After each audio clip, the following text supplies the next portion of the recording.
Hi everyone, this is Tim at North and South Podcasts. This is a Hope Street podcast. It's a real honour today to introduce Carrianne Lackie. And Carrianne is a menopause warrior, as she describes herself, and she's a guest speaker with particular expertise on the menopause and the workplace. And I heard Carrianne speak at a Hope Street Tuesday night meeting just over a month ago.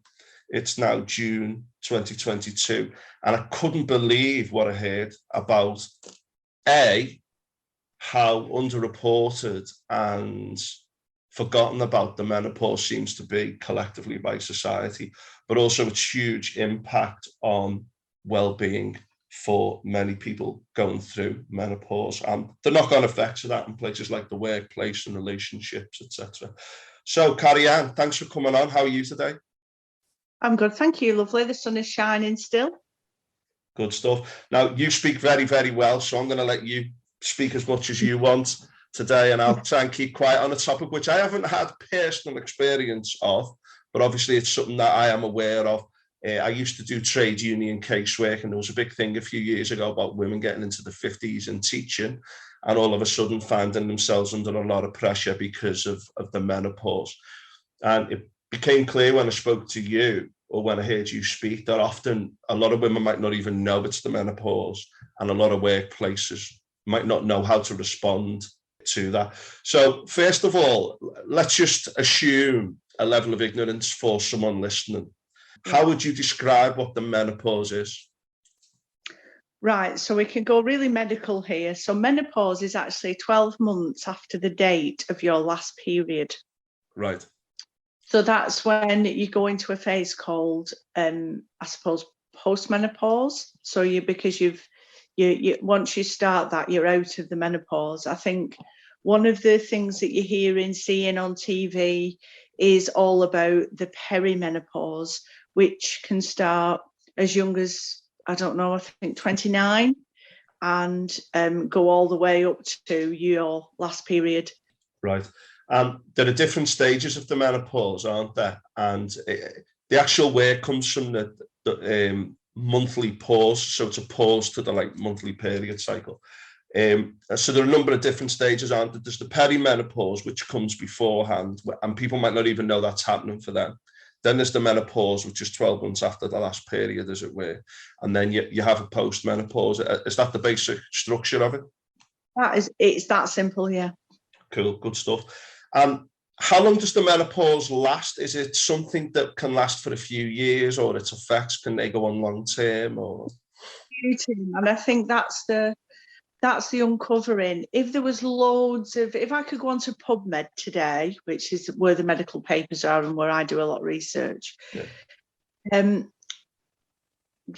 each to their own. I think everybody's menopause is very unique to them. So, and it can go on. So I've been perimenopausal since 43, and I'm now 49. Right. So 6 years already of bizarre symptoms. Right. And did you know it was the menopause when these symptoms first started, or have you been on a journey of discovery?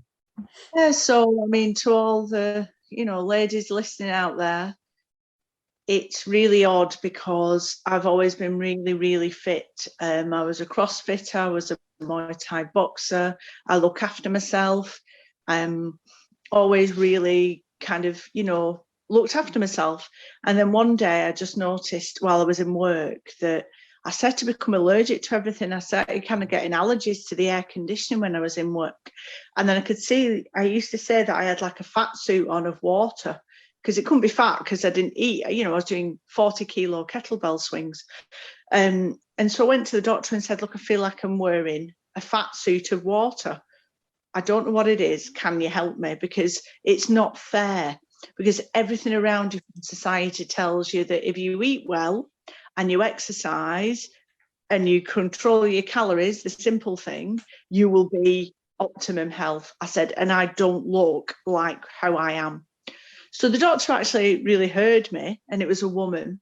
And she said, you know what, I'm going to refer you to a gynecologist. And I thought, I said, why is it to do with downstairs and she was like, it could be. So that was really good of her. But then I waited for a while for an appointment at the women's clinic in Lee, and I was so excited because I thought I'm finally I felt like somebody needed to pop me with a needle and all this water would come out. And I went in and I sat down, and it's now known as medical gaslighting. I've seen the term on LinkedIn this week by Kate Muir, who did Davina's produced Davina's show that's been on recently.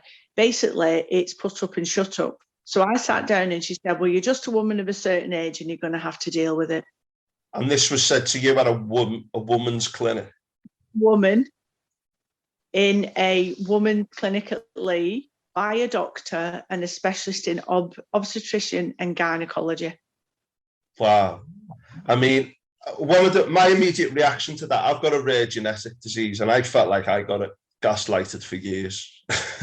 And it's a common thing with a rare condition like myself, but this is something that 50% of the population are going to experience to varying degrees. You go to a women's clinic and are told that you've just got to get on with it. I find that kind of scary. Now, you're describing physical symptoms. What kind of physical symptoms manifest themselves in the menopause that might be certain things for people to look out for? Now, I know that it's different for everyone and it might be a few things at once, but are there any kind of real telltale signs that keep coming up? Well, I would say to all the ladies out there, there's 88 symptoms minimum of the menopause. And some of them, I think everybody knows, even including men, is that everybody will say hot flushes, getting moody and brain fog. I think that the three kind of everybody knows about. But one of the things that from a physical perspective, I suddenly started becoming allergic to everything. I've never been an allergy type person. My eyes started streaming. I would get really hot. I would swell. My whole body would go red. And then I ended up being diagnosed with erythromyalgia. At this point, I still hadn't been diagnosed with perimenopause. And I was like going, I'd get an air freshener in the car and my eyes would stream. I had moments where I was in work and my eyes were just streaming physically. I also think you suddenly feel like it doesn't matter how well you eat, even though that's what society and culture says, you don't lose any weight. You kind of, I think we laughed about it on the night, but you suddenly get muffin top. And I know that's what muffin top was, kind of like, I had a waist and all of a sudden I didn't have a waist and I wanted my waist back. And I think that's the kind of human I am is it's not necessarily okay then what's happening to me, but I want to know why it's happening to me. And then I want you to tell me how I can fix it. So other physical symptoms is, I think a lot of the women that I do see and speak to, it is a swelling, it is not being able to, some people have been like triathletes and I suppose they're physical. If you don't mind me going into the non-physical, I think what's the key ones that I really like to stress today is if you've never had anxiety and you've never had depression and you've got a great life and there's nothing for you to be anxious about, and then suddenly you're getting anxious, you're getting a bit nervous, you're getting a bit, there's a bit of trepidation to do the things that you've always usually done, it's probably perimenopause. Anxiety, depression, and that fear of impending doom and nervousness are suddenly triggered. And that's why it's the highest rate of suicide in women aged 44 to 49. Well, I mean, that latter statistic, again, that just shows what a big issue this is. Now, again, the hot flushes, the brain fog, the moodiness, like the lethargy, I think is another one, isn't it? They're the kind of classic ones that some people may know about or may not know about, but it's all these kind of ancillary ones that can go with it. And it's basically, I mean, you alluded there to the Davina McCall thing. I've read a lot about this in the papers recently, so it does seem to be getting out there to an extent. People like yourself, fantastic. But it seems very much a case of we need people out there to know and to be educated, and then they can go and say, listen, I've got these symptoms and I think it might be this. And to have that confidence to say that, even if it may may not be that, but to have that confidence to take it to the GPs, because it sounds to me like the medical establishment needs to change a lot as well. Is that your experience with GPs, etc.? Yeah, I think it takes a lot of courage, and I run a Menopause Warrior WhatsApp group. So if anybody is listening would like to join that, just reach out to Tim. And in there we have a nurse and a doctor, and it was all the ladies that from a previous work, and you want to see the inconsistencies of them going to the doctor across the country. I tell them to get a toolkit of HRT, because there isn't one medical doctor, no gynecologist, it doesn't matter how special they are, it doesn't matter whether they're the top ranks or whatever, can tell you what you need. They can identify certain things like not sleeping, then you need some progesterone. Hot flushes are caused by progesterone. So you need usually estrogen, progesterone, Vagifem, which is for downstairs, because what happens downstairs is the collagen on either side of your bladder starts thinning. So collagen generally reduces. And what can happen is you can have a prolapse. So Vagifem is absolutely essential. And then testosterone. Now, people go, testosterone? But I'm a girl. But we have 4 times as much testosterone as we do estrogen as women. And a lot of women lose themselves. That's one of the biggest symptoms. They lose themselves. They don't know who they are. That girl who always went to the gym, or that girl was always out and just didn't even think about it. That's your testosterone. But one of the challenges we're finding when we talk about this toolkit in the group is that somebody could go over to Manchester and sit down with a doctor, and they'd be very caring and say, let's start on estrogen. So I think that it's almost when something's trendy, let's try some estrogen, because medically it's no, your estrogen. Remember I said it's not dropping, it's doing an up and down, up and down, up and down zigzag like a heartbeat, where your progesterone actually is slowly dropping, your testosterone slowly dropping. But a lot of women aren't getting all of that. But it's like having underactive thyroid and only be given partial dosage, because doctors themselves are not trained in menopause and the NHS doesn't fund them. I mean, that's just kind of shocking, isn't it? So these blood tests, how often do people go to GPs and say, oh, I'll give you a blood test? As you just said, because it's going up and down so much, some of the hormones, etc. A blood test is next to useless, isn't it? Yeah. So there's nice guidelines that doctors have. There's also the British Menopause Society's advice on how to give doses for testosterone. And I've got to be honest, Tim, a lot of women get completely ignored. Or so what the challenge is at the moment, and that's why it's into Parliament in a big way, is that testosterone and even some of the progesterone, the clinical commissioning group that runs all the prescribing across the country, don't have testosterone down for women. If you Google testosterone, all it talks about is men and their sexual health. It doesn't talk about women at all. So we're a forgotten race when it comes to a forgotten creed, really, to be honest, when it comes to the actual essential thing that I say it gives you your va-va-voom back. And a lot of the women who've had testosterone, who've tried it, they said, what I didn't understand is how much I didn't feel like myself until I started taking it and realised, wow, I've got me back. But the struggle to get this is beyond belief. So it sounds like quite a journey, though, to get to the correct point, doesn't it? So basically what you're saying is you can go to doctors with some classical and some maybe non-classical or less well-known symptoms of the menopause. A blood test doesn't really help. And so you go there and then you might need particular levels of hormones. You've identified 4 things there, including is that also a hormone for down below, or is that a cream to relieve symptoms? More about the fact that because your estrogen is dropping, the collagen in your skin. So I think it's because you can't see it. People, it kind of gets ignored, but it's everywhere. So that stops you, because we suddenly start going to the toilet a lot.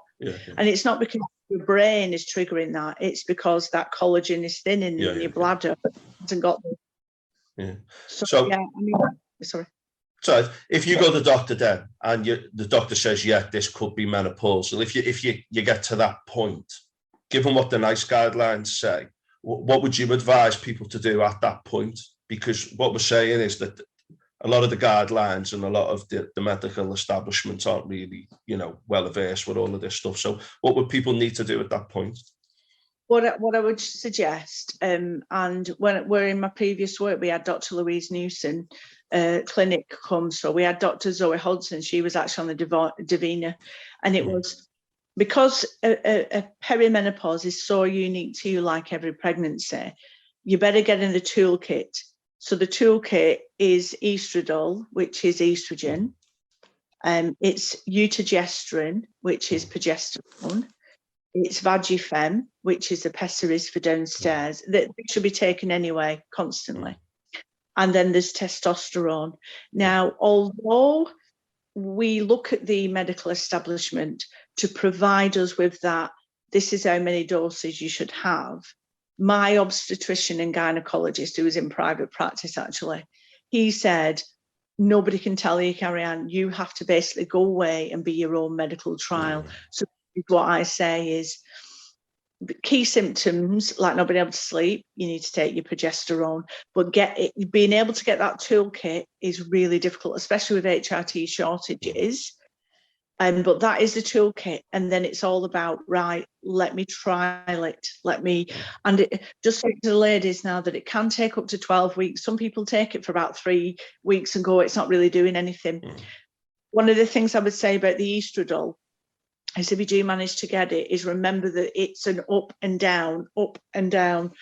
So unlike the others, progesterone and testosterone, you could be taking it and then suddenly wake up and feel like it's horrible and you don't feel very well. That's because maybe you're on a spike of estrogen and your body doesn't need it for that little while. So it's getting yourself educated, understanding your body. That's the key. Who am I? What can I do? And what I did as well is, in perimenopause, it's a lot about histamine in the blood. I would recommend anybody to go and have a look at Dr. Tina Perez. She was recommended to her by Newson Health. She's in the early stages of understanding histamine intolerance.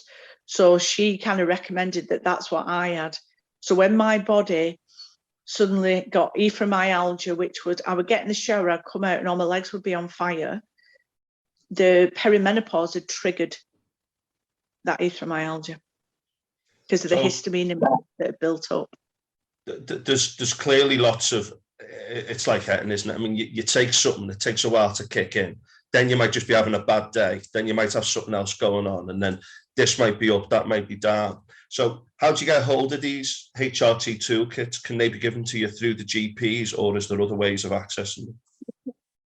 Your GP should be able to prescribe them. I think a lot of GPs aren't confident and comfortable in prescribing testosterone yet. We know some of the ladies in my group, the GP has prescribed testosterone. Yeah. Now, but what you say, can I trial it for? I'd like to take all of them. I'd like to trial them for 3 months to see what's working for me. And the word trial helps a doctor because they're not committing. Yeah, that's good, because you've got to manage the doctors as well as yourself, haven't you? Now, the media coverage does seem to be improving because of things I've seen and things I've heard, and then people like yourself who are doing a great job. But do the GPs need more training on this issue? And how is that done? Do NICE guidelines need to change? Is that kind of process currently happening? What do you think needs to happen there? Before it became even trendy, I was lobbying the universities such as Liverpool, Edinburgh and Oxbridge that do medicine to say, how are you going to put menopause on the curriculum? What investment are you going to put into the research? Because I think what I'm finding with a lot of GPs, because they're a specialist, they're not a specialist in everything, is that we just talk about estrogen all the time. So we need that training while the doctors, we need medical research to happen. And then GPs need to be paid for menopause and be trained. Now, there's lots of places now, like the Menopause Charity, Newson Health, they do free GP training, but it's optional. I mean, that's one of the problems, isn't it? Because I know that GP surgeries are underfunded and a lot of people are leaving general practice because of the pull from pillar to post. There's been a lot of cuts in recent years, and it's almost like you're saying, oh, and by the way, you need to do this as well. But this is such a huge issue and so widespread that it's clearly justified. Now, we know about, like, when they practice car accidents, they practice on male type dummies. And we know that in a lot of health research, they use it on male subjects and then base everyone on what they've done with these kind of male subjects. And this seems to me like one of those glaring cases of inequality in the health system, whereby it's almost dismissing the needs of women because we still live in a male-dominated culture. And, you know, I think that this is just something that needs to be far better known and far better understood. And, you know, what you said there about things improving, that is really, really good to see that kind of thing happening. But I think there's still a long way to go with this. Would you agree? Absolutely. I mean, you don't have to be even a specialist in menopause to see that the BBC News put out about 3 weeks ago that they've finally done a female anatomy doll. Yeah, I saw that. Yeah. It's never been considered before, and yet we talk about equality in life in general and equity, and you're kind of thinking, how have you ever managed to look after us? You know, in fact, I was going to have a look at if you were specialising, so if you were a medical student and you were specialising in gynae and obs, what that curriculum looked like for you. Yeah. So I was going to have a chat, because I've got to be honest, I was really, really lucky, like, to the audience. I went to, sadly, a retired obs gynae, and he was phenomenal. He said, I don't treat blood tests, I treat symptoms. We're going to try this, have a go at that now, just to let the audience know that I've got something that maybe a woman might have, but she doesn't know, because everybody tells you your estrogen is dropping. I've got estrogen dominance. So I've got too much estrogen. So when I started taking estrogen, I felt way worse, to a point where my estrogen was shut down. And I felt way better without it, which sounds really odd. But that's tough, though.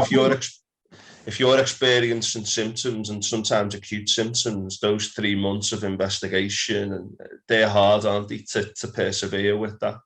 I think that's another big issue. Every girl, we all know, ladies, to be honest, it's, you know, you get the pill when you're younger and they go, right, it's going to take at least 12 weeks to kick in. So you just have to have the same kind of level of patience, really, and understand which one's working for which symptom. So a lot of people really do get a lot of disturbed sleep, but that can be progesterone, because progesterone is I call it the Dylan from Magic Roundabout of drug, because it's made from yams, but it's the chill out hormone. And if you were looking at an actual period cycle, all the way up to kind of being due on, your estrogen is really, really, really high. It's high, you get your period, and then that drops dramatically and progesterone kicks in. And I think what happens is that's why women are still perimenopausal, but the periods go a bit all over the place. If that estrogen that is usually high is dropped. So women will kind of find that sometimes as well that they maybe not have a bleed for about 8 months and then suddenly have a bleed. But there's one thing I want to really stress today, though, Tim, that's coming out more so in the research in this past couple of weeks, is that it isn't just about treating the here and now. What medically has been found, especially in the brain and in the body, and by physiotherapists, neuroscientists, is that taking HRT early will save your body and your brain later on, and it actually saves you heart disease. So that's an important message too. Do you know, do we have any data on the impact of the birth control pill on the menopause later on? And do we have any data about or any experience of whether heavy periods and irregular periods in your youth, are they an early sign of menopause, or are they a predictor of how the menopause might pan out for you later? I know, again, there's lots of variance there. If only we did have loads of research. Probably we'd have more in the young space, but I don't think your cycle and its heaviness, etc., can denote how you will be when you're older. Because I was really lucky. I was one of these girls who had a classic period. I didn't have any symptoms, and boy, have I paid in the last 6 years, because I spent all my youth kind of just going, oh, I've got my period, and I had no symptoms, no bloating, no headaches. And then all of a sudden I got this. So it like I say, it's so unique. It's like getting pregnant and trying to compare pregnancies. And that's how women really need to understand that, because that woman is doing that doesn't mean it's right for you. But having that toolkit at home, you can kind of go, right, I'm going to try estrogen. I'm definitely going to try progesterone, because you are losing them. And I am going to try testosterone now. One of the ladies I spoke to in my WhatsApp group, I said to her, only I experimented. I was putting this testosterone gel on my legs every day, and I was like really angry. It just, so you've changed. I'm not feeling as great as I did. So then I went every other day, and because I went every other day, it's like you can feel, because the testosterone, but women always get a bit scared, I'm going to get a beard and start getting really muscly and all that kind of stuff. But it doesn't. It actually triggers not only your libido, but your metabolism, which every woman would be really happy about. And it triggers all that body composition stuff. So you do drop the water and you feel like yourself again. Do you know, I read as well about women actually trading different hormones as well, because they were hard to access, maybe because of COVID and the lockdown. Is it true that some women are having to go to extraordinary lengths to try and access hormones? That again might be related to the COVID issues in terms of supply, but is that something that you've heard of? Yeah, I mean, some women I know met in a park out of my group, because she wasn't, the doctor prescribed her 50 bottles of testosterone when she didn't need it. So she actually handed that out because she didn't need it. She didn't understand why she got so much. Normally, to be honest, I don't know how she managed to get that prescribed, because you're only allowed 3 months at the moment. But yeah, I mean, I think it's, in some respects, it's a good thing socially that we're in a shortage, because that means women are getting to the doctors, reaching out, saying, you need to help me. The bad thing is, it doesn't seem to be important enough to get the manufacturing happening. Right. So what we're saying is people need to know about this stuff, and then they need to go to the doctors and know what kind of things to say to get help. Now, sorry to interrupt though, just say to ladies, there's a really good free app called Balance. That is by Dr. Louise Newson. They can download that and they can go through, they create their own profile and they talk about the symptoms that they are experiencing. So I added ones that weren't on there because it's unique to me. And then what you can do is kind of keep a track of what you're feeling, when you're feeling it, in a very simple way. And my recommendation is you keep a track of that and then use that to go to your GP and say, these are the symptoms. That's brilliant. I was about to say, obviously, with the internet, social media, young people, they might be able to use these things with their menopause moving into the future, and these monitoring, which is really, really helpful. And I think that's also very, very important. Now, you've mentioned that app, and you've mentioned about knowing yourself, joining WhatsApp groups like your own, getting HRT. Are there any other things that women can do? Is there the particular lifestyle things that can help, or is it very subjective? There's a really good book as well by Louise Newson, and it's a Haynes manual. Do you remember Haynes manuals? So instead of it being like a Ford Fiesta Mark 1, it's called Menopause. It's about a terror off Amazon. That is absolutely brilliant. It actually explains to you what is happening inside your body. In that, it does talk about lifestyle changes. And I know women don't want to hear this when it says, you maybe need to eat better because your hormones are telling you to eat chocolate and not go out the house. And this is kind of saying, but actually you might need to eat a lot more fibrous food, get a better diet and actually exercise. I think the challenge, Tim, is, because I've been there, the girl who can deadlift 120 kg suddenly doesn't even want to look at going to the gym, that motivation. So it's very difficult when you're being told this is what you must do. So we have to put that caveat in, is we get it, ladies. But with a bit of testosterone, you're kind of like, right. So I kind of omitted myself from physical activity, and then all of a sudden my daughter was laughing when I started testosterone, because I was getting up, and I do get up early in the morning and go swimming. And then she got open water swimming, and I went swimming with her, and she was like, wow, Mum, what's going on? Have I got my mum back? And I went, yeah. Good. So, I mean, it's funny, isn't it, how these little changes can completely change the way you view things and the way you're able to do things. Do you know if you notice a change in your periods? I mean, you mentioned onset, it can be variable for different people, and 29 upwards, I think you might have mentioned, as an average. But if you do notice a change in your periods, I mean, people can change all the time for various reasons, but is that also a mark that things might be happening in terms of the menopause?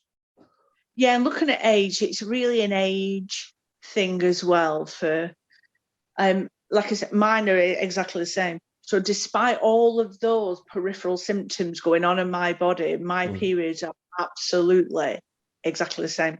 Whereas some missing periods. So it can be a trigger, but it's more looking at the symptoms that you're suffering. The sudden like that, but women will talk about brain fog, etc., or walking and not remembering anything. And I think the thing is, it's one of the things I would say to women is it all sounds really terrible, but don't be medically gaslit. Don't say you've got to get on with it, but with the right treatment and the right HRT, I suppose, and the right approach of, you know, I might not want to go to the gym, or I might not want to do dancing anymore, whatever it is that floats your boat, just put yoga on with Adrienne on YouTube and lie on a mat and do a bit of stretching. Because you've got to, one of the things I try and empower my ladies to do is do what you can for you to make you feel better. With the HRT, you'll be back to being you again. And it doesn't last forever. Yeah. No, I think what you said, though, it's very much about the lived experience, isn't it? I mean, blood tests, oh yeah, I don't treat the blood test, I treat the symptoms. And it's how we experience things, which is the big thing. And by knowing yourself and saying, right, what's good for me, etc., what's working for me, right, I know I need to try this for 3 months before I make any decisions. You know, that's very, very important. And I think that's possibly what makes the menopause a difficult issue, is that there's no clear, like, black and white about it. And that lived experience is important. Do you know, when people are going through the menopause, can there be an impact? We've talked about mental health and physical health, but there must be an impact on relationships and on the workplace. And I know that you're a bit of a workplace expert on these issues. Now, in my school, we've just introduced a Menopause Warrior course for members of staff to talk about that issue. And my school's very forward thinking. We've got like counsellors and things like that for the pupils and the staff, and, you know, Wellbeing week's coming up, we're doing a Wellbeing week, etc. But what can workplaces do, and what can partners do to help people going through the menopause, and what can people who are going through the menopause say to people to help them, you know, get by, as it were? The only way I'm going to kind of describe this from a kind of almost helicopter view is that I read a post about men treating why men experience mental health and what they don't do about it. And I was reading it and thinking that totally aligns to how women are when it comes to menopause. It's men for mental health, women for menopause. Oh, because we've been so taught to just get on with it, medical gaslighting. You just do it, and I don't know if it's really menopause. So what you can do is A, track your symptoms. B, we all need to break the taboo, ladies, all of us. And then in work, what I did where I used to work at the co-op is I wrote a manager's guide, and it really is a very human-centric guide. And that guide is open. It's open source, which means anybody can download it. And it allows you to sit there and have an open conversation and dialogue about what are the reasonable adjustments I need. And that doesn't mean a desk on a fan. That is almost gaslighting in itself. It's about, what if I can't sleep at night? Do I need to start later? What if I need a nap at lunchtime? You know, even if you're a teacher, you're just so exhausted, you need to go away and have the ladies need to understand what they need while they're trying to get the right treatment. And workplaces need to be understanding on that. Workplaces need to acknowledge that they have women of that age and support them as you would any other. So people can say this to the partners, say, right, here's what I'm going through. Let's have these conversations. People can talk to the workplace. Now, some workplaces and some careers might be quite unionized, etc. And I listened to a great podcast. I don't know if you listen to that 90 Minutes with Neville South or Menopause podcast. And I've heard a few podcasts about the menopause recently, which is great. And it is important that people do have those discussions. And if they've got a union that they're a member of, to go through the union and say, can I have some advice on approaching my workplace as well? In terms of relationships, we know that like in relationships, it can be very hard to have discussions, find time properly to discuss things, etc. But we really do need to get this out in the open.